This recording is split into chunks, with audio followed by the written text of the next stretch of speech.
Oh my gosh, guys.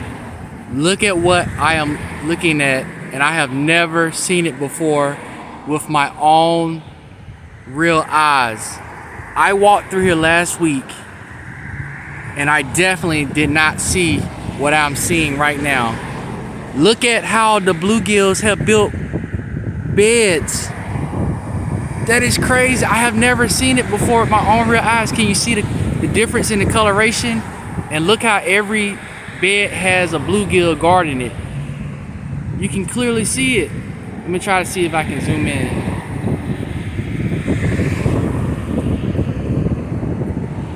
Can you see it? Look at the top of the screen. You can see the circle. It looks like a golf ball, a divot on a golf ball. And you can see a parent guarding it. Look at the middle of the screen. Look, they're actually spawning. Look.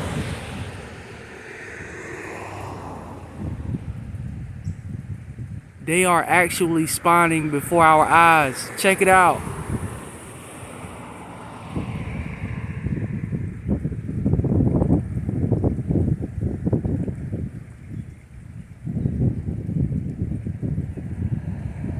That is so amazing. I have never seen this before in my life. And if you watch my previous videos, I'm big on the... Oh, you see that? Did you see that? Did you see how another fish got close to the nest? And you see how it pushed them off of it? Like, get out of here. That's why when bluegill panfish start spawning, they become so aggressive. So if you know where they're bedding net, it's very easy to catch them, because basically if you throw a hook to them, they'll bite it. Well, you're witnessing it with me. And look, they're back to it again. Look, they're back to the dance again.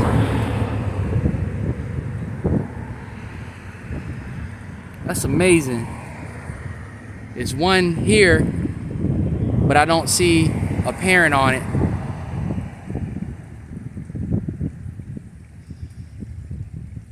That's awesome. Catch, not fish.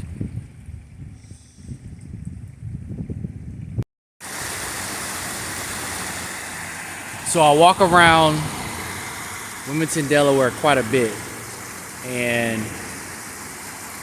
in a couple of my other videos, I showed the creek that I have found. So I walked a different route, and it took me a different side of Wilmington, Delaware, on the backside of the hotel that I'm staying at.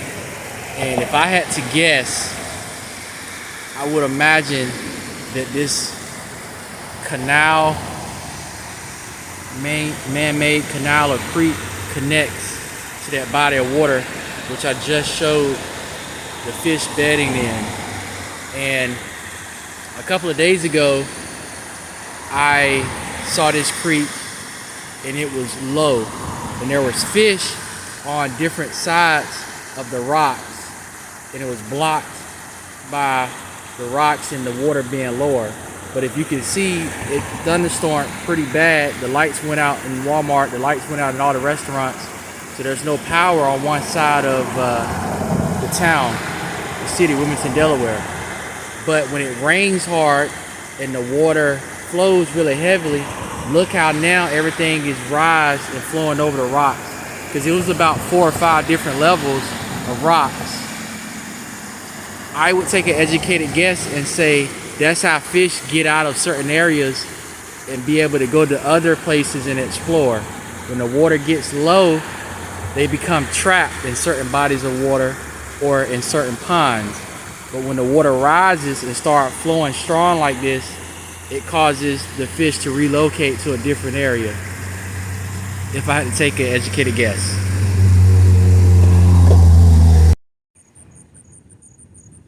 Look at this big snail that I just saw crawling on this tree stump. Man, that thing is huge. Look how huge it is.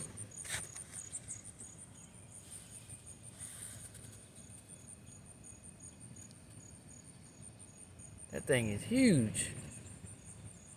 Wow. I'm walking along, headed back to the hotel, and look what I see crawling along the sidewalk. Look at that huge earthworm. And if I had bought that pocket fishing rod that I was looking at, I probably would have been able to use it to catch one of those panfish that I'm seeing in the freshwater creek that's close by the hotel. And look at how the ants attacking it. They probably will overtake them if I don't do anything. I'm gonna help them out.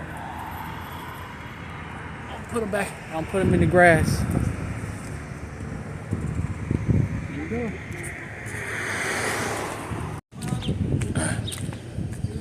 In conductor school, walking to go fishing because there's nothing else to do. Absolutely nothing else to do. So I'm walking to go fishing. Very boring.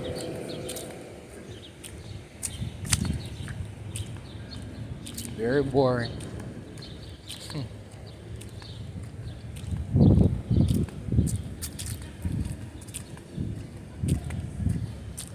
This is what it takes to get to the creek that I found.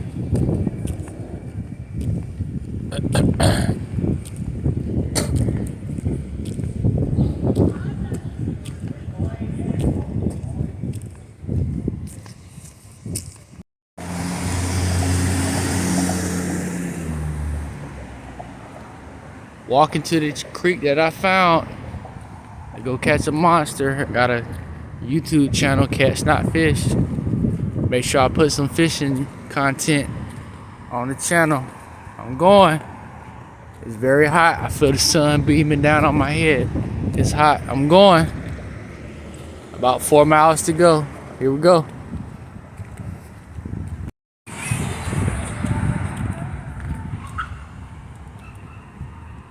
All right, everybody. Almost there. Almost at the home stretch. Once I walk down this valley, climb out of the valley, I will be on the home stretch. Almost there. Oh, look, my previous employer. Look.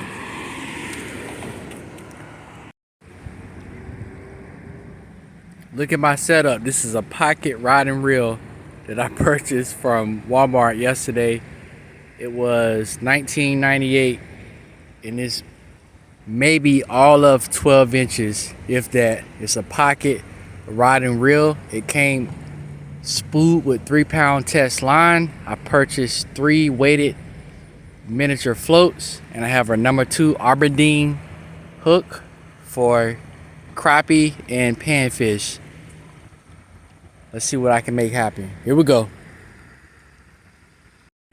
It's a park right off of this busy highway, and I'm trying to make it happen. From what I know, from all of the YouTube videos, all of the articles I have ever read, you want to go as light as possible. So this pocket rod and reel came with 3-pound test line, light as possible. This pocket rod and reel, look how small this thing is, man. It's really small. And I have a little small float and hook. And I'm going as light as possible, no split weight. I'm gonna try to make it happen. Let me pause the video. Here we go. I purchased some live, fresh worms from Walmart yesterday. Live red worms, 30 count. Freshly dug fishing bait.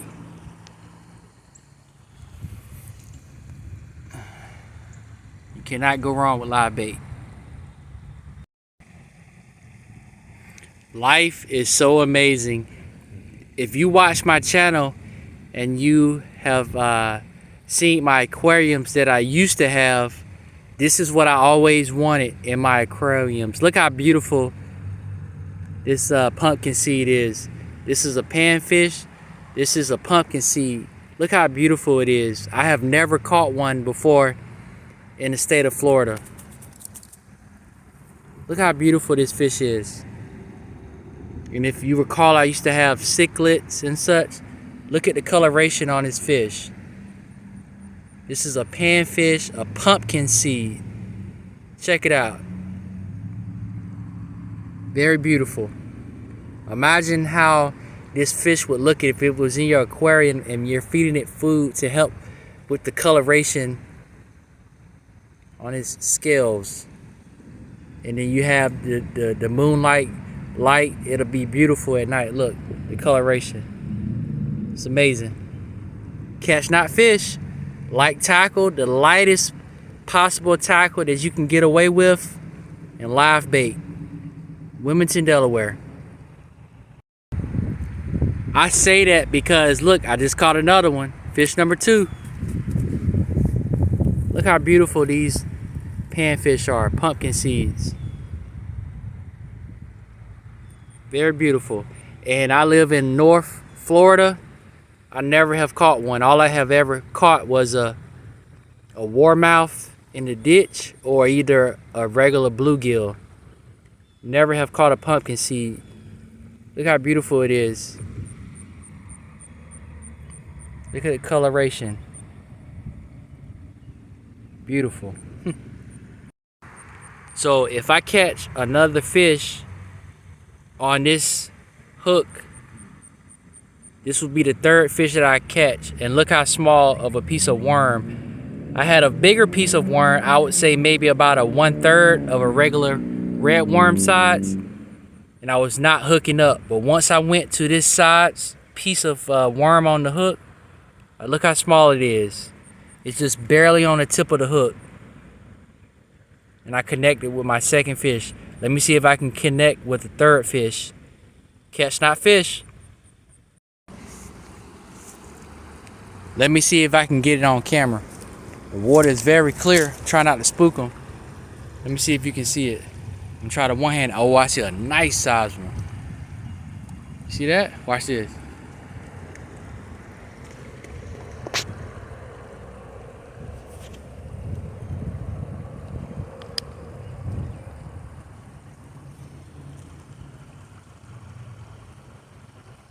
Something got it.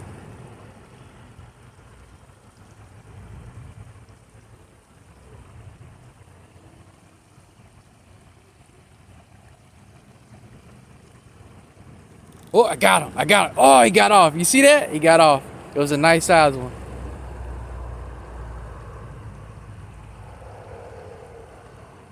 I think the worm is off of it. It was a nice size one.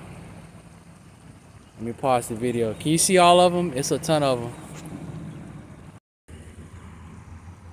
This is the 4th one I have caught. The 3rd one I caught, as soon as I got the hook out of his mouth, he flopped out of my hand. But this is the 4th one. Very beautiful.